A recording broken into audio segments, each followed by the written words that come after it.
the defense wants a Franks hearing. That's a special hearing to determine whether police lied in an affidavit in an effort to get a search warrant. I want to bring in Philip Dubé. He works as court-appointed counsel in Los Angeles County in California, not affiliated with this case at all.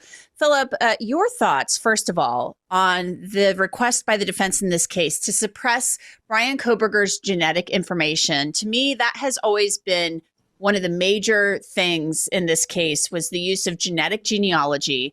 And we knew, because this is being used in an active case and not a cold case, it was more of like a hot case, that the defense was always going to fight back against this genetic genealogy being used to identify him as a suspect. Well, I got to tell you, it's a pretty novel approach, and I got to give kudos to defense counsel because it's actually brilliant. She's doing whatever she can to protect her client in a death case. Having said that, I'm not sure that her client has standing under the law. In order to challenge any type of search or seizure under the Fourth Amendment to our Constitution, a defendant has to have legal standing. And what does that mean? It means that he has to have a legitimate expectation of privacy in the item or the place that's being searched and seized. And if the data in this particular case is the type of data that was voluntarily submitted to a virtual public database for millions of people to access and look at and download and analyze, then you don't really have an objective, reasonable expectation of privacy. The United States Supreme Court revolutionized this notion of privacy interest back in the 60s in a case called Katz versus United States. And what the court said is, look, the old standard that we used to use in deciding whether or not a search was valid is whether or not you had a possessory interest in the place or the thing that's being searched or seized. And what they did is they changed it to a privacy interest. And I think under these facts, he may have a subjective expectation of privacy in it, but objectively, I think the courts are going to rule against him. That's very interesting. And we know that in other cases where this has been brought up, the use of genetic genealogy, there is some case law, although I'm not sure there's a lot of case law, but there is some law on the books that allows the use of this. But this is really the linchpin in this case. They had to go that route because the DNA profile left on the knife sheath was not in CODIS. And we don't know the exact arguments they're making, Philip, unfortunately, because the defense's motion, they filed the motion, but then exhibits and things of that nature, a lot of this stuff is filed under seal. But we know that they've been contesting this from the get-go. So you think they're not going to be successful in this? I absolutely think a judge is going to deny that motion. First of all, the state of Idaho doesn't even provide the right under their state law or under their state constitution. So sometimes if the United States Constitution, through our jurisprudence from the High Court, doesn't provide that right, we can look to our state case law. And I don't believe Idaho is ever so held that you have standing to challenge ancestry type DNA in these databases. It just doesn't exist yet in our jurisprudence. Now, having said that, it doesn't mean that the High Court cannot extend the bounds and the reach of the Fourth Amendment should the matter be taken up on appeal after conviction. And you never know what our High Court will do. But I think if you follow the trajectory and the course, if you will, of most of the cases coming out of this type of data, I do not see this being successful on appeal. Very interesting.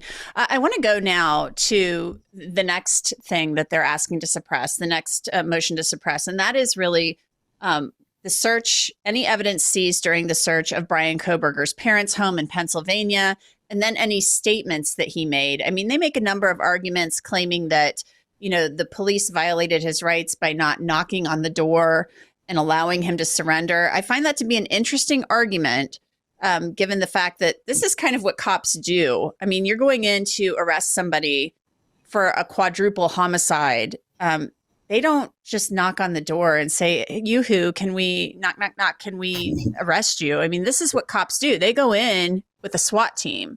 This is how it works. So they're making a number of arguments saying that his rights were violated and he has a right to challenge this warrant because, even though it's his parents' house. But this whole idea that they didn't knock on the door seems like an interesting argument to me. Well, first of all, he does have constitutional standing to contest a search or a seizure done in his parents' home, even if he was just an overnight guest. So let's just assume he wasn't living there full time, but he'd come by occasionally or drive across the country to go visit. The courts have held that even overnight guests have standing to challenge a search or seizure. So if he had belongings in there or they wanted to interview him and they actually had a warrant and went in there, they can do it. The question now is, does knock and announce give them suppression, if you will? If they fail to knock, wait a few seconds, and then force entry. And unfortunately for Brian Kohberger, back in, I think it was 2006, the High Court abrogated suppression as a remedy for a knock and announce violation. Yes, there are safety concerns. You want to knock, you want to announce your presence and let people know why you're there. Knock, knock, knock, FBI, we have a search warrant. You wait a few seconds in the middle of the night for people to get dressed. You never know. They might be walking around in their birthday suit or in their underwear. So you give them a chance to be decent. And then if you don't open the door, they can just raid the place with a battering ram, But let's just pretend hypothetically that they didn't do it. Let's just say they knocked and just bulldozed their way through. And of course, they go and they seize everything. The High Court said that the remedy is not suppression. As discourteous as it might be from a law enforcement standpoint, your remedy is purely civil in nature if you want to sue them for disturbing the peace or for any type of tort that may have occurred under color of law. But constitutionally, that evidence is coming in. The question is why?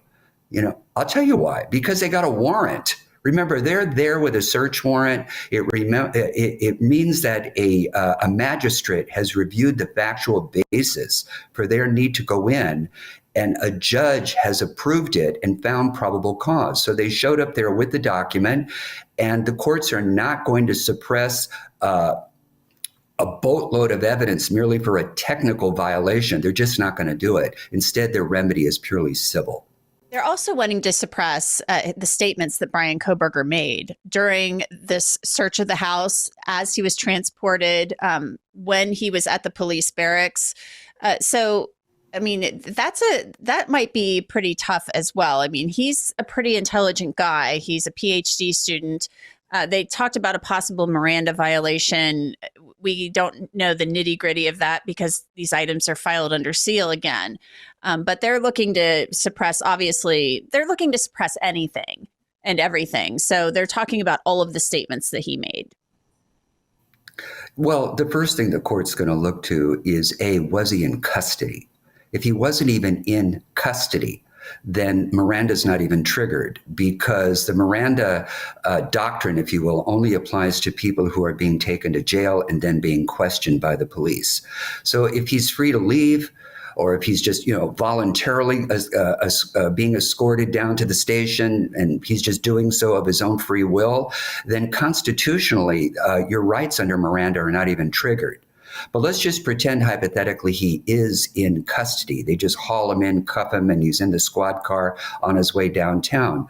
The next part of the inquiry is he being interrogated? Because again, Miranda only applies when you are being questioned by police about the crime, not about ordinary booking procedures like what's your name, what's your height, your date of birth, where were you born, do you have any medical problems? Booking questions and things of that nature are not considered legal interrogation under Miranda law. So from that standpoint, there's really nothing to suppress. But let's say he really is in custody and they are questioning him along the way. You want to tell us about what happened. You want to explain to us why your DNA was on a sheet. You want to explain to us why your car was at the scene, this kind of stuff.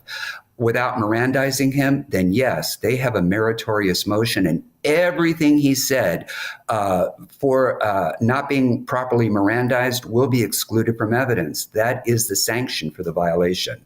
Let's move on now to the electronic evidence. They want to suppress, they're asking to suppress everything, his Amazon account, Google, Apple, AT&T accounts, cell phone records, all of this electronic evidence. They're basically saying these affidavits for the search warrants lacked probable cause, and they only got these because of the genetic genealogy information. So just because you're asking to suppress the information, does it necessarily mean that it's damaging to your client or incriminating? Or do you do this because you see things in there and or you think it was just a grave constitutional violation? Can it be both, or what do you think about that?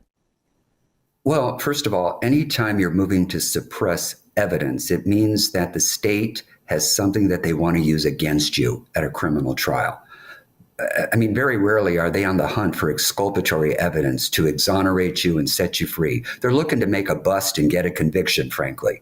Okay, so defense counsel has an obligation. In fact, we're duty bound to sort of enforce the rights of our clients to make sure that they're not improperly interrogated in violation of due process or Miranda, and that they are free from unreasonable searches and seizures. And if they obtained anything, even by way of a search warrant, unlawfully, the remedy is a hearing before the court and suppression.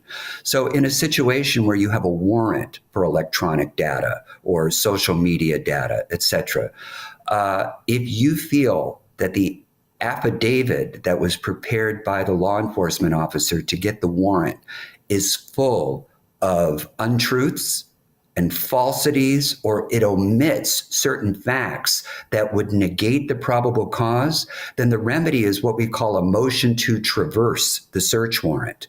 And what that means is the court can go behind the warrant, look at the affidavit, and basically see if the cop lied. You know, if the cop lied, just fabricated things, or deliberately omitted facts that somehow contorted and twisted things into probable cause, then the remedy is suppression. Now, what the court can also do, the court can sever the falsities or the misstatements and the omissions and see if absent the falsities, there's still enough probable cause.